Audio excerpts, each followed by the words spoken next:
పిల్ల నీ చెయ్యి పట్టాలని నల్లని సీకట్లో ఒకదాన్నే కూసున్న దిక్కులేని పచ్చినయ్యి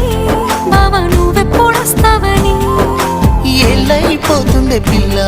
ఎన్నెలొచ్చింది మన బతుకులా ఏలైపోతుంది పిల్ల ఏలు వట్టంగా వస్తున్నాగా